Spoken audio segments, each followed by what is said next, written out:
Well, that's strange. It won't play my little intro video. But hi, guys. Welcome into another edition of Make Every Second Count Live, the show where we normally help you get through what you're going through. And I appreciate you guys so much for watching this. And I hope you share this episode out. I hope you like this video, give us all kinds of comments, ask as many questions as you would like. But I am Jeff Marconette Jr., your host and international award winning Make Every Second Count speaker. Now, tonight's episode is going to be a little different. Tonight's episode is going to be about sepsis, what it is, how do I get it, and how do I treat it, or what happens if I get it, and do I need to be worried? So, we've got somebody special tonight, and if you're a regular watching this show, you probably know who it is. It is the toeless runner, Maria Papalia-Meier. Hi, how are you? Oh, I'm great. How are you, Maria?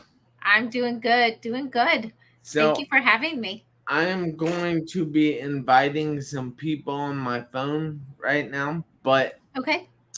if you would go through your introduction, tell everybody who you are, where you're from, what you do, and more importantly, why you do what you do, I would appreciate that immensely. Sure.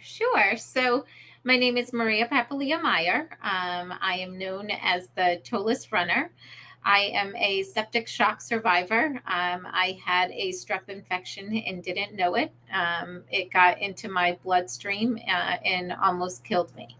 September is Sepsis Awareness Month, so it is very important to me to help educate people on what sepsis is and different things that can cause people to go septic. Sepsis is the body's overwhelming and life threatening response to an infection. It can lead, like it did in my case, to organ failure. All my organs did fail. I actually coded twice. The reason why I lost my toes is because when my organs started to fail, they put me on pressor meds to keep all the blood flow to my major organs, and it kept the blood flow away from my extremities. Um, Sepsis Awareness Month is a time for us to raise awareness. Sepsis.org is one of the best places to visit to learn more about sepsis signs, symptoms. Also on there, they have a section where it has the faces of sepsis. And I think that this is the most important section because I think that it's not only important to know the signs and the symptoms, but know how people do go septic. You can go septic from a UTI. You can go septic from kidney stones. Wow. One of my friends that I actually talked to that had his toes amputated actually went into septic shock from a dog bite. In all So, these cases, go can ahead. I ask a question? Sure.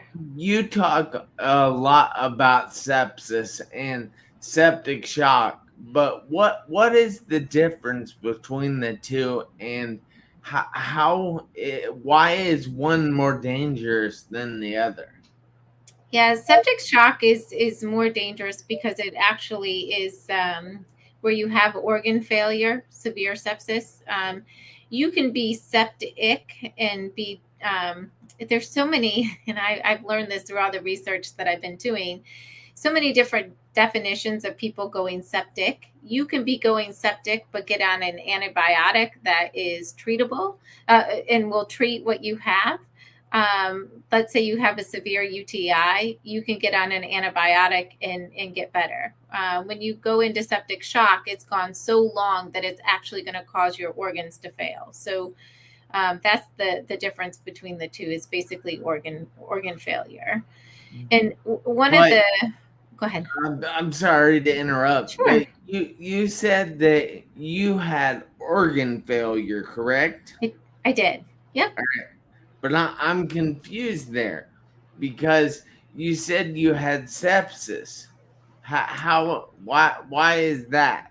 Because So I went septic. into septic shock is what I went into. Oh, all Yeah, I right. went into septic shock because Once you get to a point, and this is the scary thing, and that's why I say reading the stories on sepsis.org of the people that actually went septic is so important, to hear their stories, because so many of us believe that we had the flu, just like a severe case of the flu. And that's exactly what I thought I had. And I laid in bed for 3 days thinking that that's what it was, but I wasn't getting better. So I went to the doctor. But by the time I went, my oxygen was very low. I couldn't walk 2 feet without running out of breath and having to sit down. They couldn't get a blood pressure on me. So I had waited too long. And this is when that's the case. Most people go into septic shock, and you can end up with, like I did, having something amputated. Some people end up with limb loss. There's some people that have gone into septic shock that end up as quadruple amputees, where they lose their. Go ahead. We were actually supposed to have somebody else on here tonight Mm-hmm. that was a quadruple amputee. Now, without, I don't really want her to. I want her to be on here to tell her story. But Yeah. since she's not, can you tell a little bit of her story as well? Sure. So for her, my friend Kim, she actually had a severe allergic reaction to a medicine that was prescribed to her, and she went into anaphylactic shock, and that's what caused her to go septic. And Kim, unfortunately, lost her hands below the wrist, and she lost her legs below the knee. So she is a quadruple amputee, and hers was from an allergic reaction. So that's why, like, when you visit sepsis.org, like I said, it will give you different things to look for. But a lot of us, like I said, waited too long because we thought we had symptoms of the flu. So reading other stories, knowing what other people went through, knowing what can potentially cause you to go septic or into septic shock, I think will help reduce the number of people that will get severely ill. Like I never knew you could go septic from a UTI, but if you know the symptoms of a UTI, then maybe you can go to the doctor before it gets bad. You know what I mean? So Yeah. I think prevention on what the symptoms could be. Now with a dog bite, you could potentially get an infection from where the dog breaks the skin. And if you're looking at it and you get an infection, knowing what to look for with that infection, you can go to the doctor sooner to get treated. And even though, so, not to get off topic, but I took my brother to the dentist last week because he had to get his wisdom teeth pulled. And we're sitting there in the dental office, and there was a gentleman, we just had started talking. He had a work injury and had to have his finger amputated, um, above the knuckle. And he said he went to the doctor, got put on antibiotics, and they weren't. Oh geez, he wasn't getting better. And he woke up the next day and he had a line up his arm. So he was going septic. The antibiotic that the doctor gave him wasn't the right one to treat the infection that he had. And thankfully, he knew enough that when he saw that line on his arm, that he had to go back right away. And then he ended up in the hospital with an IV to treat the infection. So you have to be aware of your body. And just because you go and get an antibiotic, still look for signs and look for symptoms, because it could be the wrong one to treat what you have. And if you're not feeling better, then you need to go back to the doctor. Surgery, when you have surgery, I had MRSA in my foot. You can have an infection, from the surgery, and you're in pain. You may think it's just associated with the surgery that you just had, when in fact it could be more. It could be an infection in the incision or somewhere, that needs to be treated. So there's a lot of things to look for, and I really feel strongly in reading the stories and what happened to other people. You can relate better to what to look for, other than us just telling you what the signs are. And is there a way that we can prevent sepsis?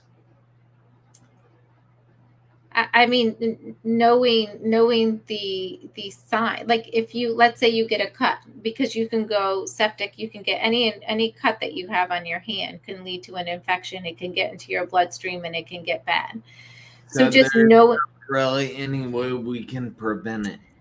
No, there's no way to prevent it, but there's different things to make sure. And I do have some things posted on my website as well. Different questions that you can ask when you go to the doctor.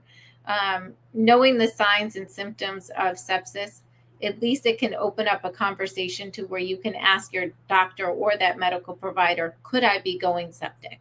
Look at your, they can do a blood test. And when I first got out of the hospital, looking back on it now, when I didn't feel good, I would always go to the doctor to get my white blood cell count looked at, because if you have a high white blood cell count, it could mean that you have a potential infection in your system. And that's one thing that I looked or had somebody look at all the time.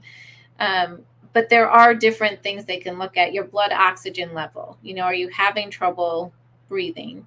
I hate to keep bringing up UTIs, but they're common, especially amongst females. Like, are you experiencing in with my MRSA? I had a little pimple on my, I don't have toes anymore, on my left foot, and it looked like a blister. But I was also running a low grade fever, and by low grade it was like 99.9, and it was something that I probably wouldn't have paid attention to had I not just gone through everything I had been through. So I thought, well, let me just go have it looked at. And I went to one doctor and I had it looked at, and they said, oh, it's just a blister. It's fine. You don't need to worry about anything. It's common. And then, like I said, I kept running that low grade fever and something just didn't seem right. And I was a little nervous. So I went to my primary doctor and she tested it and it came back from MRSA. So, those are little things that you just have to be in tune with your body. And was I running a high fever? No, but it was a slight fever for a long period of time.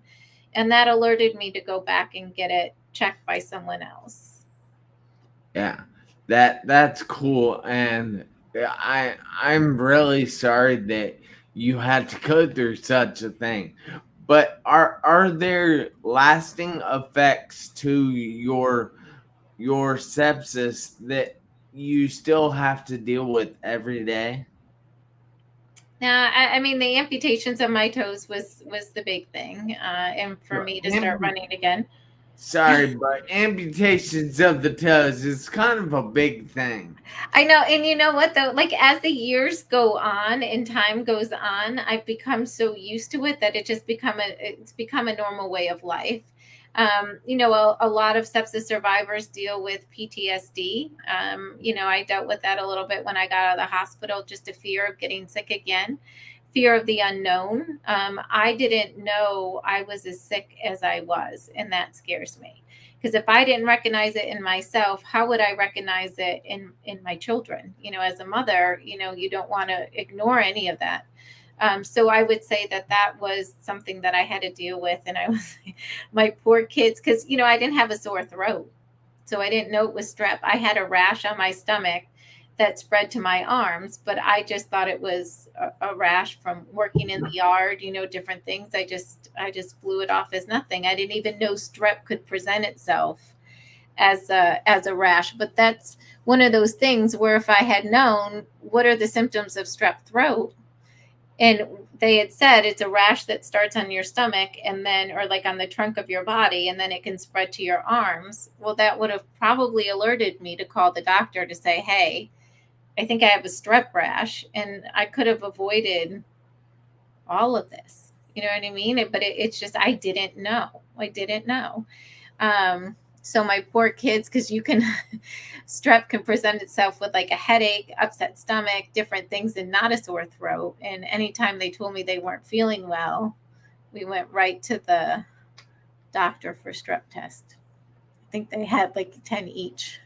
At least, because like I said, I didn't know that. And that's why I feel like the symptoms of what can cause you to go septic are just as important as knowing the signs and symptoms of sepsis. Yeah. I hope that makes That sense. I don't that know if that came that across makes the a wrong lot of way, but sense. That yeah, makes a because I lot. mean, how, did you? I didn't even know a strep rash existed. Had no idea. A strep. Oh Strep man. rash. Yep. All right. I have one other question. Sure. Should I or anybody out here be worried? Because sepsis seems like a thing we should be worried about. Should it? Is it something we need to be worried about? And what should So we do with that worry? I think that you just need to educate yourself. I think that you shouldn't worry, but I think that you should educate yourself on what can potentially cause you to go septic and know the symptoms. And if you don't feel good and you know that something doesn't feel right in your body, then I think you should go to the doctor. And I don't think that you should wait, because waiting is, and I hate to say it like this, but waiting is what got most of us. Had we gone earlier, then we wouldn't have ended up as bad as we did. My friend that had gotten bitten by the dog, he said I waited too long, and it's common, you know. And one of the things that I'm doing is on my website throughout the month of September is I've posted different ways that you can go septic. And I'm encouraging people to go to sepsis.org and look at the faces of sepsis. I'm running little contests through the month of September. I just gave away an UGG blanket last Saturday. This Saturday, I'm running a contest for anybody that registers for my website. Their name will get entered into a drawing. And I'm giving away a $50 gift card to UFUs, which is the shoes that I wear. They're comfortable shoes, love them, love the company. But I'm doing that to encourage people to go to the site. That's kind of why I came up with the toeless runner as well. I thought if people saw that, you know, I wear it on a lot of my clothing, thought people would think, oh, what is that? And just Google it. And then when they Google it, then they would, you know, learn that I am a Yeah. septic shock survivor. Because I feel too like the audience that we reach or that we are around are other sepsis survivors. And that isn't really the audience that we need to grab. The audience that we need to grab are people that have no idea what sepsis is, to get them to at least look at the site, look at, you know, become aware of what sepsis is.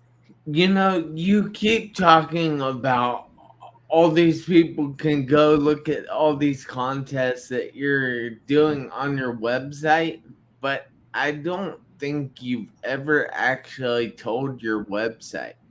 Oh, it's the toelessrunner.com. The The toelessrunner.com. toelessrunner.com. And I have the Toeless Runner Facebook page as well, where people Hmm. can go and register. Yeah. I That thought it was something catchy, and actually you're on my website under inspirational people. Yep, I have you on there, and I have Kim on there, because I believe that we all gain inspiration from other people and other people's stories. So I just feel like that's very important. that is so great. So I know personally that you have a book.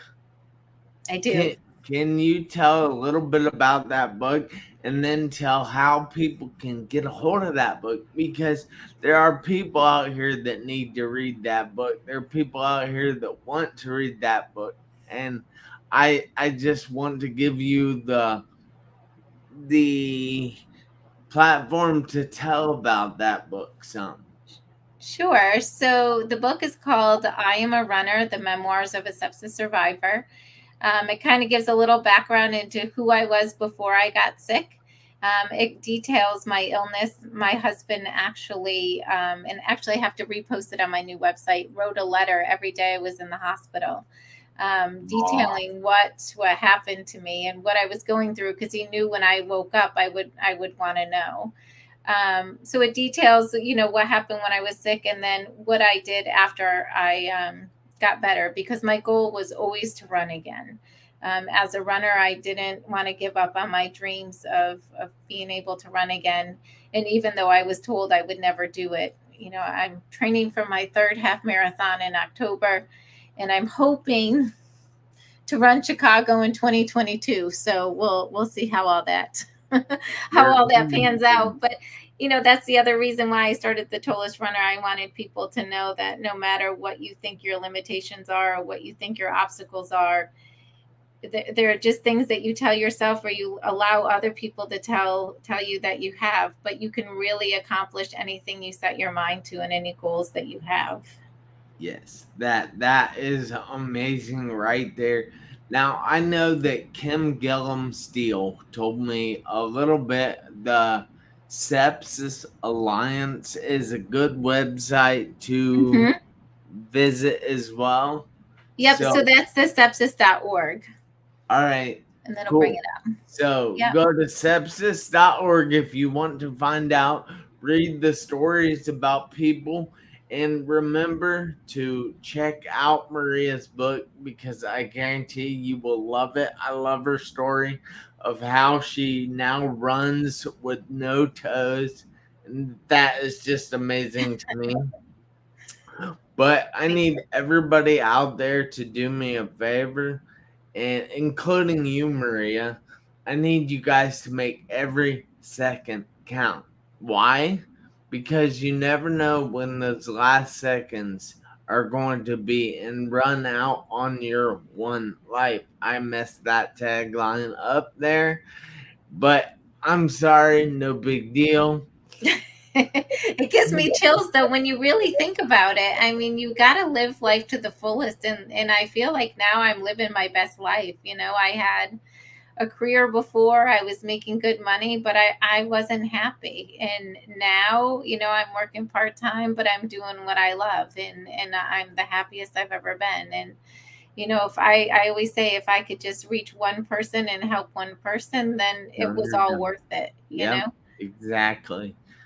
So I want everybody out there just to have a great night. Make sure you join us next Tuesday night, 7 p.m. Eastern Time, where we will be here with another new guest. And everybody on Facebook, you can now like there's a page for Make Every Second Count live show. So check that out, like that page for me, and we'll make this show go big. All right, you guys have a great night, and remember to make every second count. Any last words? I'm sorry, Maria. Oh, Oh, no, you're good. all right, I just cool. appreciate it. Yeah. Well, guys, have a great one.